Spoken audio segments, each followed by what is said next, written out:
హోటల్లోకి వెళ్ళగానే మెనూ చూస్తారు అందరూ.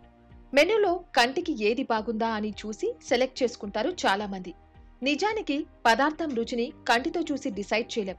ఓకే, ఆహార పదార్థం అనేది తినడానికి బావుండాలంటే ముందు చూడడానికి బావుండాలి. కానీ ఆహారం విషయంలో కంటి జడ్జిమెంట్ అన్నిసార్లు కరెక్ట్ కాదు. కొన్ని ఆహార పదార్థాలు చూడడానికి ఎంతో ఆకర్షణీయంగా ఉంటాయి, తర్వాత నోట్లో పెట్టుకుంటే అస్సలు బాగోకపోవచ్చు. అయితే ఇప్పుడింకా ఆ సమస్య లేదు.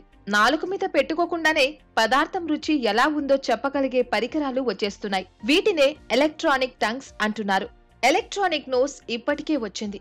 వాసనతో వస్తువు క్వాలిటీ కనిపెట్టే ఈ డివైస్ ని అల్ఫా MOS అనే సంస్థ తయారు చేసింది. ఇప్పుడు ఇదే సంస్థ ఒక ఎలక్ట్రానిక్ టంగ్ ని కూడా తయారు చేసింది. ఆహార పదార్థాల నాణ్యత, పానీయాల రుచి, ఇంకా పదార్థంలో ఉన్న ఇతర రసాయనాల లక్షణాలు తెలుసుకోవడానికి ఈ ఎలక్ట్రానిక్ టంగ్ సిస్టమ్స్ ఉపయోగపడతాయి. ఆల్ఫా సంస్థ మాత్రమే కాదు, ఇన్సెంట్ అనే మరో సంస్థ కూడా ఒక ఎలక్ట్రానిక్ టంగ్ ని తయారు చేసింది. ఆల్ఫా MOS కంటే ఇది చాలా చరిత్ర ఉన్న సంస్థ. ఎప్పటినుంచో టేస్ట్ టెక్నాలజీ మీద వీళ్ళు వర్క్ చేస్తున్నారు. అసలు ఒక ఎలక్ట్రానిక్ డివైస్ రుచిని ఎలా కనిపెట్టగలుగుతుంది? మనిషి నాలుక విషయమే తీసుకోండి, దానికి రుచి ఎలా తెలుస్తుంది? నాలుక మీద ఎంతో చిన్న చిన్న సూక్ష్మ కణాలుంటాయి. వీటినే టేస్ట్ బర్డ్స్ అని అంటారు. చెప్పాలంటే ఇవి నాలుక మీద ఇన్స్టాల్ అయిన చిన్న చిన్న ప్రాసెసర్ల లాంటివి. నాలుక మీద చేరిన ఆహారం తాలూకా రుచిని ఇవి విడివిడిగా స్కాన్ చేసి సెన్స్ చేస్తాయి.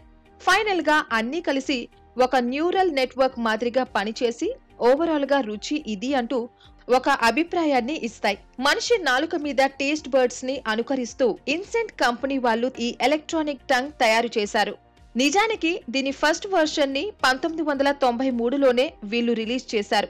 గత 30 ఏళ్లలో ఈ టేస్ట్ టెక్నాలజీ ఎంతగానో అభివృద్ధి చెందింది. రుచిని అక్యురేట్ గా కనిపెట్టగలిగే సామర్థ్యం ఇప్పుడు ఈ ఎలక్ట్రానిక్ టంగ్ కి వచ్చింది.